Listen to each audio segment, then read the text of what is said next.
ज्ञानेश्वरवरपुत्राय विजंगाय नमो नमः। आदिनाथ समारंभं परमहंस मध्यमाम् अस्मदाचार्यपर्यन्तः वंदे गुरु परंपरः।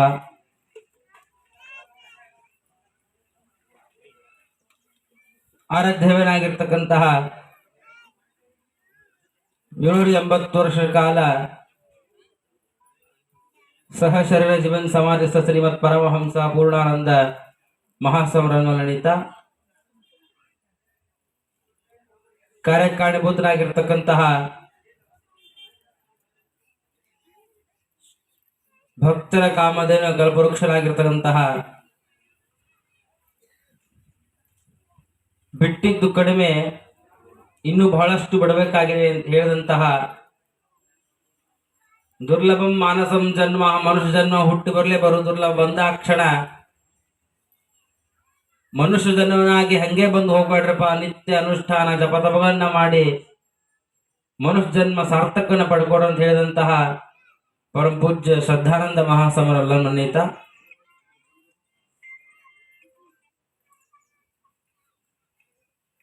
ಬಾಗಲಕೋಟೆ ಜಿಲ್ಲೆ ಮುಧೋಳ ತಾಲೂಕಿನ ವರ್ಷಲ ಗ್ರಾಮದಲ್ಲಿ 4ನೇ ವರ್ಷದ ಶ್ರದ್ಧಾನಂದ ಮಹಾಸ್ವಾಮಿಗಳ ಕೋಟಿ ಜಪ ಯಜ್ಞ ಹಾಗೂ ವೇದಾಂತ ಪರಿಷತ್ತಿನ ಸಾಣಿಧ್ಯ ವಹಿಸ್ತಕ್ಕಂತಹ ಇದೀಗ ತಾನೇ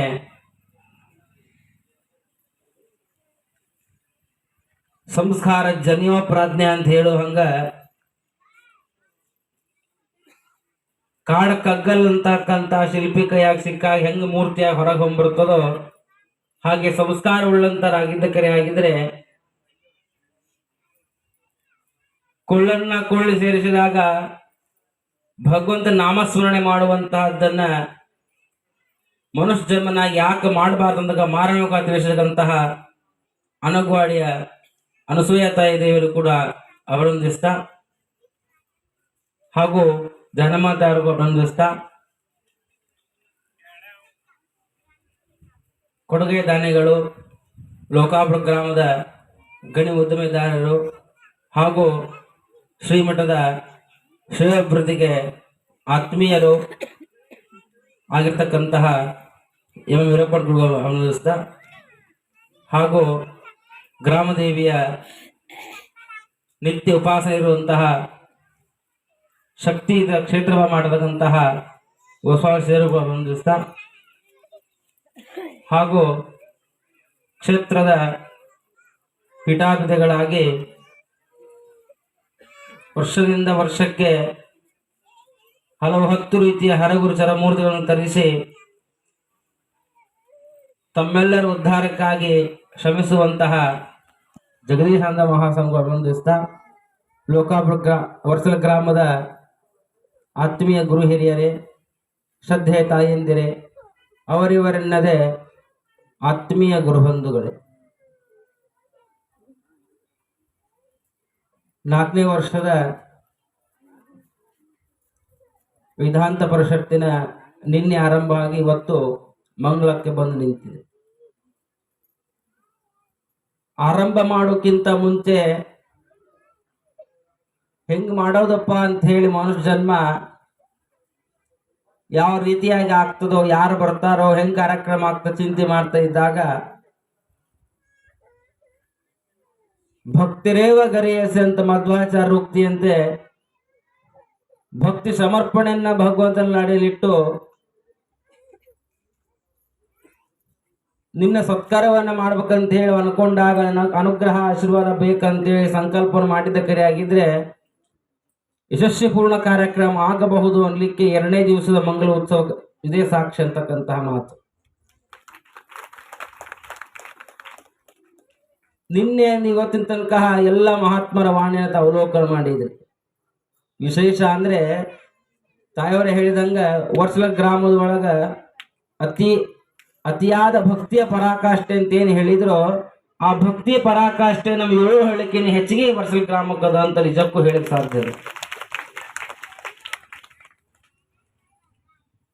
ಹಂಗಿದ್ರೆ ನಾವು ಅನ್ಕೋತೇವಿ ಇಷ್ಟೆಲ್ಲ ನಾವು ಹೋದ್ರಿ ದಾನ ಧರ್ಮವನ್ನ ಮಾಡ್ಬೇಕು ಅಂತ ಹೇಳಿದ್ರು, ಸತ್ಕಾರಗಳು ಮಾಡ್ಬೇಕಂತ ಹೇಳಿದ್ರು,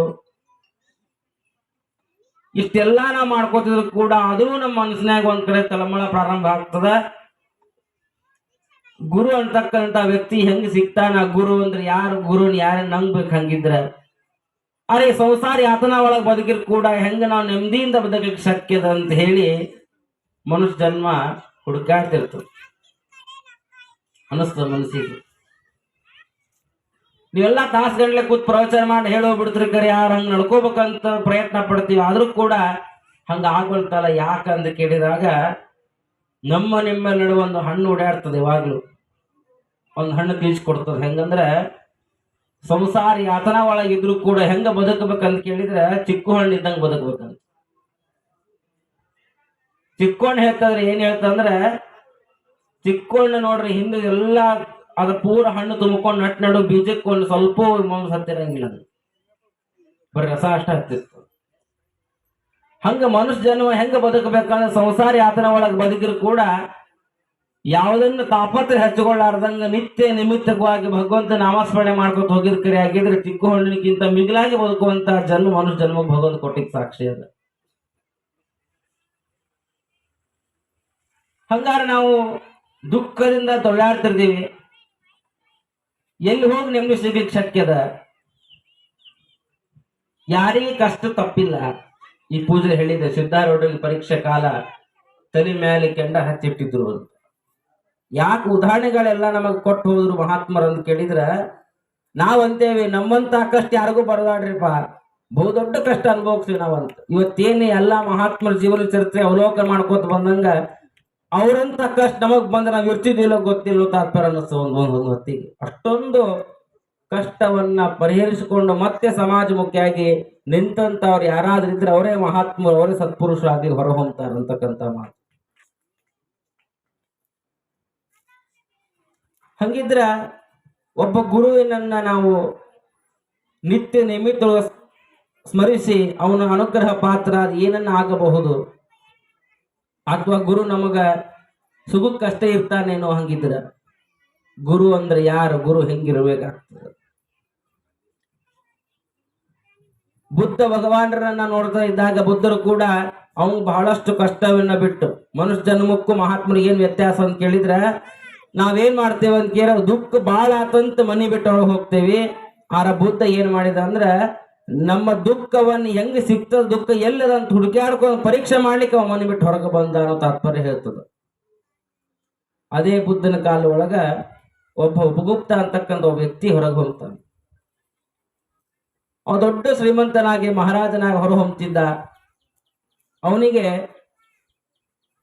ಎಷ್ಟೊಂದು ಹಣ ಇದ್ರೂ ಕೂಡ ಮನಸ್ಸಿನ ತೃಪ್ತಿ ಇಲಿಕ್ಕಾಗಿ ಇದು ಯಾತನ ಬೇಡ ಅಂತವ್ರು ಹೋಮಿ ಸನ್ಯಾಸಿ ಗ್ರಹಣ ಒಬ್ಬ ಪರಮ ಪೂಜೆ ಹೋಗಿ ಅನುಗ್ರಹ ತಗೊಂಡು ಸನ್ಯಾಸಿಯಾಗಿ ಹೊರ ಹೊಮ್ತಾನೆ. ಕರದಲ್ಲಿ ಭಿಕ್ಷಾ ಕರುತಳವಾಸ, ನಿತ್ಯದ ಒಳಗೆ ಬೇಡ್ಕೊಂಡ್ಬರುದು ಕರ್ಕೊಂಡು ತಿನ್ನೋದು ಅಂತ ಹೇಳಿ ಮಾಡ್ತಾ ಮಾಡ್ತಾ ನಿತ್ಯ ನಿಮಿತ್ತ ನಡೀತಾ ಇದ್ದ. ಒಂದಿನ ಭವತಿ ಭಿಕ್ಷಾಂದೇಹಿ ಅಂತ ಹೇಳಿ ಒಂದು ಓಣಿಗೆ ಹೋಗ್ತಿದ್ದಂಗ ಒಬ್ಬ ನರ್ತಕಿಯ ಮನೆ ಮುಂದೆ ಹೋಗಿ ನಿಲ್ತಾನೆ. ಹೇಳ್ತಾನೆ ಒಬ್ಬ ಗುಪ್ತ, ಭವತಿ ಭಿಕ್ಷಾಂದೇಹಿ ಅಂತ ಕೇಳಿದಾಗ ತಾಯಿ ಹೊರಗೆ ಹೋಗಿ ನೋಡ್ತಾಳ. ಅವ ಮಹಾರಾಜ ಒಂದು ಕಳ ಹೆಂಗ್ ತಪ್ಪಲಿಕ್ಕೆ ಶಕ್ಯದ? ಸನ್ಯಾಸಿ ನೋಡ್ಲಿಕ್ಕೆ ಬಹು ಸುಂದರಾಗಿದ್ದಾನ. ಹೇಳ್ತಾಳ ನರ್ತಕಿ, ಅಪ್ಪ ಯಾರ ನನ್ನ ಮನೆ ಮುಂದೆ ಬಂದ್ರು ನಾವು ಒಳಗ್ ಕರೆದ ಬಾ ಅಂತ ಕರೆದಿಲ್ಲ ಯಾರಿಗೂ. ಆದ್ರೆ ನಿನ್ನ ಒಂದು ಸೌಂದರ್ಯವನ್ನ ನೋಡಿ ನನಗೆ ಬಹಳ ಮನಸ್ಸು ಹೋಗ್ತೇನೆ, ನೀ ಒಳಗ್ ಬರ್ತೇನೆ ಇವತ್ತಂದು ಕರೀತಾಳ.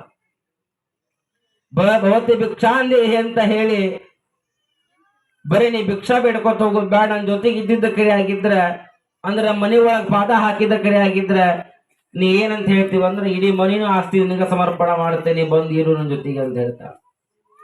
ನೋಡ್ರಿ ಮನುಷ್ಯ ಜನ್ಮ ಹೆಂಗಿರ್ತದಂತ. ಗುರು ಏನಾಗ್ತಾನೆ, ಗುರು ಹೆಂಗ್ ಹೇಳ್ತಾನೆ, ಗುರುವಿನ ಶಬ್ದ ಅಂದ್ರೆ ಹೇಳ್ತಾನ ಮಹಾತ್ಮ ಉಪಗುಪ್ತ, ತಾಯಿ ನಾನು ಬಂದಿದ್ದು ಬರೇ ಅನ್ನ ಭಿಕ್ಷಕ್ಕಾಗಿ ಬಂದೇನೆ.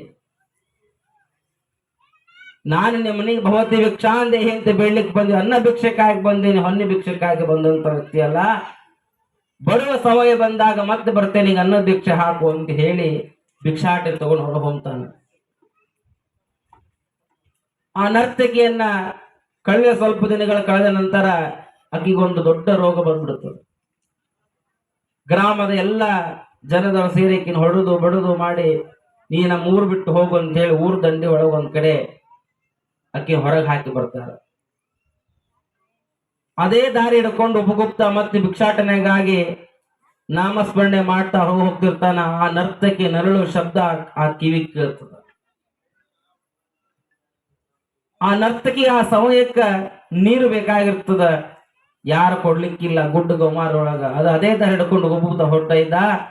ಆ ನರ್ತಕಿಯ ನೆರಳವನ್ನ ಕೇಳ್ತಾ ಕೇಳ್ತಾ ಹೋಗಿ ಆ ನರ್ತಕಿಗೆ ತನ್ನೊಳಗಿರ್ತಕ್ಕಂತಹ ತೀರ್ಥ ಪೋಷಣೆ ಮಾಡಿ ತನ್ನ ಜೋಳಿಗೆ ಬಂದಂತಹ ಭಿಕ್ಷಾಟೆಯನ್ನ ಹಾಕಿ ಆಕೆ ತಲೆ ಮೇಲೆ ವಿವರಿಸಿದಾಗ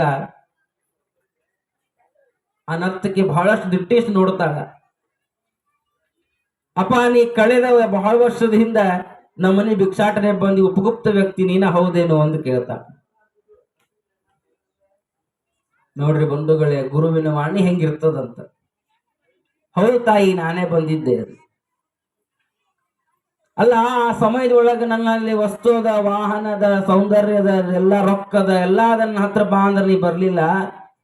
ಈಗ ನನ್ನ ಗುಡ್ಡ ಗವಾ ನಡು ಒಬ್ರು ತಂದ ಹಾಕಿ ನೀ ಬ್ಯಾಡ ಅಂತ ಸಮಾಜವನ್ನೇ ನನ್ನ 1 ವರ್ಷವರೆಗೆ ಹಾಕಿದಾಗ ನೀ ಯಾಕೆ ಬಂದಿಲ್ಲ ನಿಂತಿ ಅಂತ ಕೇಳಿದಾಗ ಗುರು ಹೇಳ್ತಾನಂತೆ, ಅವ ಎಲ್ಲ ಇದ್ದಾಗ ಬಂದು ಗುರು ನಿನ್ನ ಅನುಗ್ರಹ ಮಾಡುವಂತಕ್ಕಂಥ ಗುರು ಆಗ್ಲಿಕ್ಕೆ ಶಕ್ತಿಲ್ಲ. ಯಾವಾಗ ಏನೂ ಇಲ್ಲ ನನಗೆ ಯಾರ ಗತಿ ಅಂದಾಗ ಯಾರ ಬಂದು ತೊಟ್ಟು ನೀರು ಕೊಡ್ತಾರೋ ಅವನೇ ನಿಜವಾದ ಗುರು ಆಗ್ತಾರ. ಅದಕ್ಕೆ ನಾ ಇಲ್ಲಿ ಬಂದೇನಿ ಅಂತ ಹೇಳ್ತಾನೆ. ತಾತ್ಪರ್ಯ ಇಷ್ಟೇ ಬಂಧುಗಳೇ, ಸಂಸ್ಕಾರ ಜನಿಯೋಪ್ರಾಧ್ಯ ಅಂತ ಹೇಳೋ ಹಂಗ ಸಂಸ್ಕಾರಗಳನ್ನು ಉಳ್ಳಂತಹ ಹೇಳಿದ್ರೆ ಸಂಘ ಹೆಂಗಿರ್ಬೇಕಂದ್ರ ಸತ್ಸಂಗತ್ವೇ ನಿಸ್ಸಂಗತ್ವಂ, ನಿಸ್ಸಂಗತ್ವೇ ನಿರ್ಮೋಹತ್ವಂ, ನಿರ್ಮೋಹತ್ವೇ ನಿಶ್ಚಿತತ್ವೇ ಜೀವನ ಮುಕ್ತಿ ಅಂತ ಹೇಳ್ತಾರೆ. ಜೀವನ ಮುಕ್ತಿಯನ್ನು ಹೊಂದಲಿಕ್ಕೂ ಯಾರ ಬೇಕು? ನಮ್ಮ ಗುರು ಅನುಗ್ರಹ ಬೇಕು. ಹೇಳ್ತಾರೆ, ಗುರು ನಿನ್ನಾಚಿ ನರಕ ಯಾತನ. ನನ್ನಲ್ಲಿರುವಂತಹ ಅಂತಃಕರಣ, ಪ್ರೀತಿ, ಭಯಭಕ್ತಿಯನ್ನಷ್ಟೇ ಗುರು ಸಮರ್ಪಣಾ ವಿನಃ ಬಿಟ್ಟ ಗುರು ಹಂಗಿದ್ದ, ಗುರು ಹಿಂಗಿದ್ದ, ಅವ ಆ ಡ್ರೆಸ್ ಹಾಕೊಂಡ, ಇವ ಈ ಡ್ರೆಸ್ನ್ಯಾಗ ಬಂದ. ನಮ್ಮ ಅಜ್ಮೀರ್ ಸಾಹೇಬರು ಗುರುಗಳ ಅನುಗ್ರಹ ಪಡಿಬೇಕಾದ್ರೆ ಪರಮಹಂಸರಿಗೆ ಯಾವ ರೂಪ ದರ್ಶನ ಕೊಟ್ಟರಂದ್ರೆ ಯವನ್ ರೂಪ ದರ್ಶನ ಕೊಟ್ಟರು. ಅವ್ರು ನೋಡ್ಲಿಕ್ಕೆ ಅಜ್ಮೀರ್ ಸಾಹೇಬರು ಅವ್ರ ದಾಡಿ, ಅವ್ರ ಆಕಾರ ನೋಡಿದ್ರೆ ಭಿಕ್ಷುಕಿಂಕ ಕಡಿ ಇದ್ರು ಪರಮೋತ್ ದರ್ಶನ ತೊಳಕುತ್ತ ಮುಂಚೆ. ಅವರೊಳಗೆ ಇರುವಂತಹ ಚಮತ್ಕಾರ ಶಕ್ತಿನೇ ಅಗಾಧ ಪರಂಪರೆ ಇರುವಂತಹ. ಅವಾಗ ಗುರು ಅನುಗ್ರಹ ಪಡ್ಕೊಂಡು ಅವರಿಗೆ ಅನುಗ್ರಹ ಮಾಡಿ ಪರಮಹಂಸ ಅಂತ ಪದವಿ ಕೊಟ್ಟಂತಹದ್ದು ಅಜ್ಮೀರ್ ಸಾಹೇಬರು ಪರಮಹಂಸ ಕೊಟ್ಟಂತ ಇತಿಹಾಸ ಪುಸ್ತಕದಲ್ಲಿ ಕೊಟ್ಟಾರೊಳಗೆ. ಹಾಗೆ ಒಬ್ಬ ಗುರುವಿನನ್ನ ನಾವು ಹೆಂಗ ಸ್ಮರಿಸ್ಬೇಕಂತ ಕೇಳಿದ್ರೆ ಅವ ಯಾವ ವ್ಯಕ್ತಿಗತವಾಗಿದ್ದಾನೋ, ಅವನು ಹೆಂಗಿದ್ದಾನೋ ಅಂತಕ್ಕಂಥ ಬೇಕಾಗಿಲ್ಲ. ಅವನಿರುವಂತ ಶಕ್ತಿಗೆ ನಮಸ್ಕಾರ ಮಾಡಿದ್ರೆ ಸಾಕು, ಅವನ ವ್ಯಕ್ತಿಗೆ ಬೇಡ ಅಂತಕ್ಕಂಥ ಮಾತು. ಜನಾಂಗದವರು ಲಗ್ನ ಮಾಡಿದ್ರೆ ಪ್ರತಿ ವರ್ಷ 150 ಜೋಡಿ ಉಚಿತವಾಗಿ ಲಗ್ನ ಮಾಡಿದೀವಿ. ಎಂತೆಂತ ದೊಡ್ಡ ದೊಡ್ಡ ಮಹಾತ್ಮರಲ್ಲಿ ಆಗಮಿಸಿದಾರ. ಮುಗುಳ್ಕೋಟ್ ಅಜ್ಜಾರ್ ಸಹಿತ 1 ವರ್ಷ ಬಂದ ಅವ್ರ ಜಾತ್ರೆ ಇದ್ದದ್ದನ್ನ ಬಿಟ್ಟು ಬಂದು ಅವ್ರು ಹೇಳಿದ್ರು, ನೋಡಪ್ಪ ನಮ್ಮ ಮಠಾನ ದೊಡ್ಡದಂತಿದ್ದಾನು, ನಮಗಿಂದಲೂ ದೊಡ್ಡದು ಮಾಡಿರಿ ನೀವು ಎಲ್ಲಾ ಜನ ಅಂತ ಹೇಳಿ. ಅಂತ ಒಂದು ಇದು ನಮ್ಮ ಲೋಕಾಪುರ ಭಾಗದಲ್ಲಿ ಐತಿ. ಪ್ರತಿ ವರ್ಷ 150 ಜೋಡಿ ಉಚಿತ ಸಾಮೂಹಿಕ ಲಗ್ನ, ಅವ್ರ ತಾಳಿ ಹಿಡ್ಕೊಂಡು ಎಲ್ಲ ಉಚಿತ. ಆಮೇಲೆ ಇಷ್ಟೇ ಜನ ಬರ್ಬೇಕಂತಿಲ್ಲ, 1000 ಜನ ಬರ್ಲಿ, 2000 ಜನ ಬರ್ಲಿ, 30-35 ಸಾವಿರ ಜನ ಸೇರ್ತಿದ್ರು. ಅಂತ ಕಾರ್ಯಕ್ರಮಗಳು ಈ ಭಾಗದಲ್ಲಿ ನಡೀತಾವಂತ ನಾವೆಲ್ಲ ಖುಷಿದಿಂದ ಅದೀವಿ. ಆಮೇಲೆ ಎಲ್ಲಾ ಕಡೆ ಕೇಳ್ತಿರ್ತೀವಿ, ನಮ್ಮ ತೋಟಕ್ಕೆ ನೀರ ಹೋಗೈತ್ರಿ, ನಮ್ಮ ಬೋರಿ ನೀರ ಹೋಗೈತ್ರಿ ಅಂತೇಳಿ. ಆದ್ರೆ ವಾರ್ಷಿಕಲ್ದವ್ರು ಎಂದೂ ನೀರು ಕಡಿಮೆ ಆಗೈತೆ ಅಂತ ಒಂದ್ಸಲನೂ ಹೇಳಿಲ್ಲ. ಅದು ಯಾಕೈತೆ ಅಂದ್ರೆ ಪುಣ್ಯ ಭೂಮಿ, ಇಂಥ ಆಶ್ರಮಗಳು ಇರುವುದರಿಂದ ನಾವೆಲ್ಲ ಖುಷಿಯಾಗಿ ಇರ್ತೀವಿ. ಅದಕ್ಕಾಗಿ ಬಂಧುಗಳೇ, ತಮ್ಮಲ್ಲಿ ವಿನಂತಿ ಏನಂದ್ರೆ ಈ ಒಂದು ಐತಿಹಾಸಿಕವಾದಂತ ಈ ಮಠದ ಪರಂಪರೆ, ಯಾಕೆಂದ್ರೆ ಮಠದ ಪೂಜ್ಯರು ಯಾರು ಇರ್ತಾರ ಅವ್ರೇನು ಸುಖದಿಂದ ಇರುವುದಿಲ್ಲ, ನಿಮಗೆ ಅನಿಸಬಹುದು. ಯಾಕೆಂದ್ರೆ ಬಂದ ಭಕ್ತರನ್ನ ಎಲ್ಲರದು ಕಷ್ಟ ನಷ್ಟಗಳನ್ನು ನೋಡ್ಬೇಕು. ಆದ್ರೆ ಕೆಲವೊಬ್ರು ಅಂದಿರ್ತಾರೆ ಸ್ವಾಮಿಗಳೇನು ಅಗದಿ ಖುಷಿದಿಂದ ಅದಾರ ಅಥವಾ ಕಾರ್ ಗಾಡಿ ಅಡ್ಡಾಡ್ತಾರ ಅಂತೇಳಿ. ಆದ್ರೆ ಅವ್ರಿಗೆ ಭಕ್ತರನ್ನ ಎಲ್ಲಾ ರೀತಿಯಿಂದ ಅವ್ರನ್ನ ಸಲುತಕ್ಕಂತ ಕೆಲಸವನ್ನ ಮಾಡ್ತಾ ಇರ್ತಾರ. ಯಾಕ ಪರಂಪರೆ ಬಂದ್ಬಿಟ್ಟದ. ಎಲ್ಲಾರ ಹೋಗಿ ನಾವು ಜೋಳಿಗೆ ಹಾಕಿ ಭಿಕ್ಷಾಟನೆ ಮಾಡ್ಕೊಂಡ್ ಬರುದು, ಇಲ್ಲಿ ಬಂದಂತ ಎಲ್ಲ ಹರಗುರು ಯಾರ ಬಂದ್ರು ಸಹಿತ ಅವರನ್ನ ಸಲತಕ್ಕಂತ ಕೆಲಸವನ್ನ ಈ ಮಠಮಾನ್ಯಗಳು ಮಾಡ್ತಾ ಇದಾವೆ. ಅದಕ್ಕಾಗಿ ಬಂಧುಗಳೇ, ನಿಮ್ಮಲ್ಲಿ ವಿನಂತಿ ಮಾಡ್ಕೊಳ್ಳೋದು ಏನಂದ್ರೆ, ಈ ಮಠದ ಪರಂಪರೆಯನ್ನ ಮುಂದುವರ್ಸ್ಕೊಂಡು ಹೋಗೋಣ. ಇದು ಇನ್ನೂ ಉತ್ತರೋತ್ತರವಾಗಿ ಮಠ ಬೆಳೀಲಿ. ಬಹಳ ಸುಂದರವಾದಂತ ಪರಿಸರದಲ್ಲಿ ಈ ಮಠ ಐತಿ. ಈ ಕೆರೆ ನೀರು ಫುಲ್ ತುಂಬಿದಾಗ ನೋಡ್ಬೇಕು.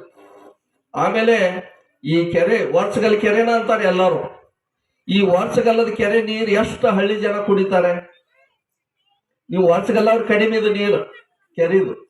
ಲೋಕಾಪುರ ಇರ್ಬೋದು, ಹಳ್ಳಿಕಟ್ಟಿ, ಲಕ್ಷನಟ್ಟಿ, ನಾಗನಾಪುರ, ಜಾಲಿಕಟ್ಟಿ ಎಲ್ಲ ಜನ ಇಲ್ಲಿಂದ ಸಪ್ಲೈ ಆಕೈತಿ ನೀರು.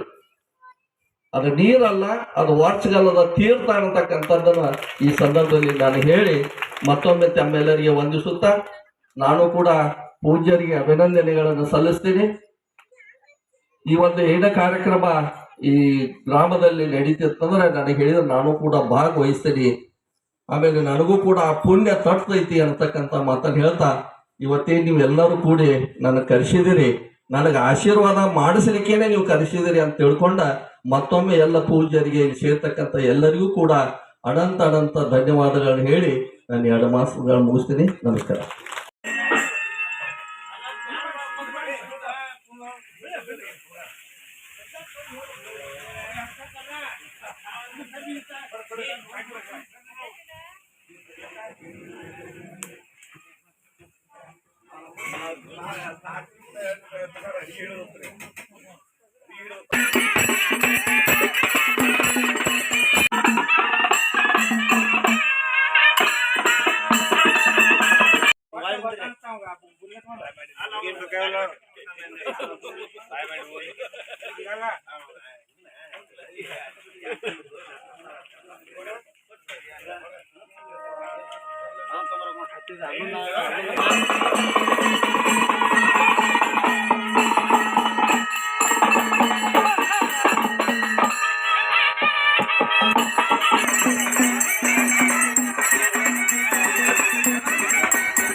ಭಿಕ್ಷಕ್ಕೆ ಬಂದ ನೀಡುವಾರೆ ತಂಗಿ, ಇವನಂಥ ಚೆಲ್ವರಿಲ್ಲ ನೋಡುವಾರೆ.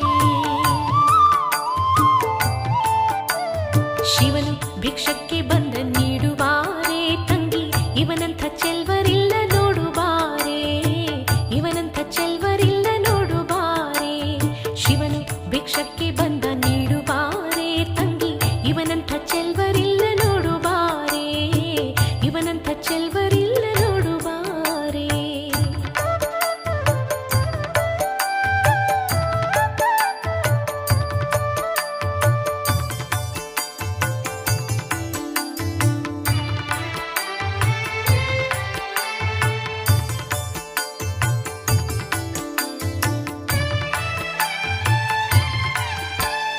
ಒಂದೇ ಕೈಲಾಜನಕ ಪೋಲ ಕಾಣೆ, ಬೆನ್ ಹಿಂದೆ ಕಟ್ಟಿರುವ ತ್ರಿಶೂಲ ಕಾಣೆ.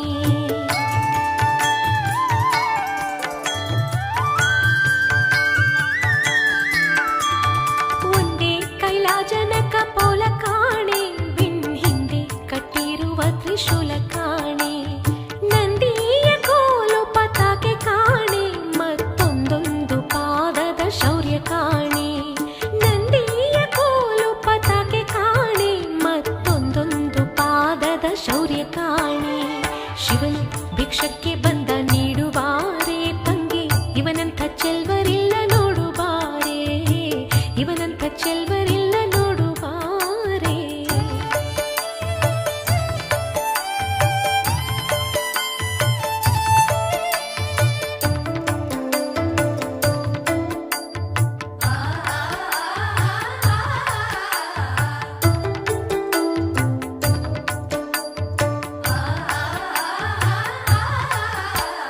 ಮೈಯೆಲ್ಲ ಹಾವಿನ ಮೊತ್ತ ಕಾಣೆ, ಬಲದ ಕೈಯಲ್ಲಿ ಹಿಡಿದ ನಾಗರ ಬೆತ್ತ ಕಾಣೆ.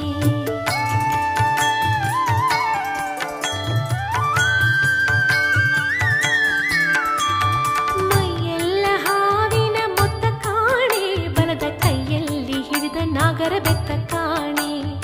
ಒಯ್ಯಾರ ಮೂರು ಲೋಕ ಕರ್ತ ಕಾಣೆ, ತಕ್ಕ ಥಯ್ಯ ಥಯ್ಯಾನೊಂದೊಂದರ್ಥ ಕಾಣೆ. ಒಯ್ಯಾರ ಮೂರು ಲೋಕ ಕರ್ತ ಕಾಣೆ, ತಕ್ಕ ಥಯ್ಯ ಥಯ್ಯಾನೊಂದೊಂದರ್ಥ ಕಾಣೆ. ಶಿವನು ಭಿಕ್ಷಕ್ಕೆ ಬಂದ ನೀಡುವಾರೆ ತಂಗಿ, ಇವನಂಥ ಚೆಲ್ವರಿಲ್ಲ ನೋಡುವಾರೆ. ಇವನಂಥ ಲಕ್ಷ್ಮಣ ಗುಡ್ ಬಿ ಪಾಟೀಲ್. ನೋಡುವಾರೆ. ಲಕ್ಷ್ಮಣ ಬಿಗು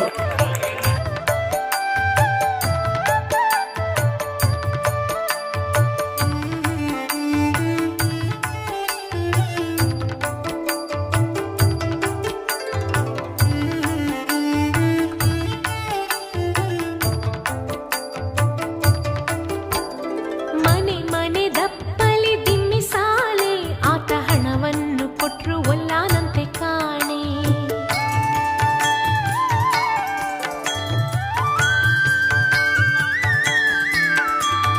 ಮನೆ ಮನೆ ದಪ್ಪಲಿ ದಿಮ್ಮಿ ಸಾಲೆ, ಆತ ಹಣವನ್ನು ಕೊಟ್ರು ಒಲ್ಲಾನಂತೆ ಕಾಣೆ.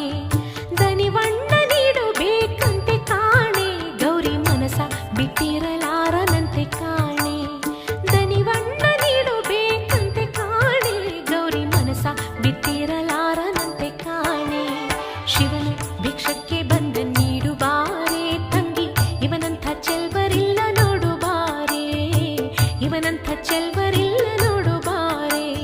ಶಿವನು ಭಿಕ್ಷಕ್ಕೆ ಬಂದ ನೀಡುವಾರೆ ತಂಗಿ, ಇವನಂಥ ಚೆಲ್ವರಿಲ್ಲ ನೋಡುವಾರೆ. ಇವನಂಥ ಚೆಲ್ವರಿಲ್ಲ ನೋಡುವಾರೆ.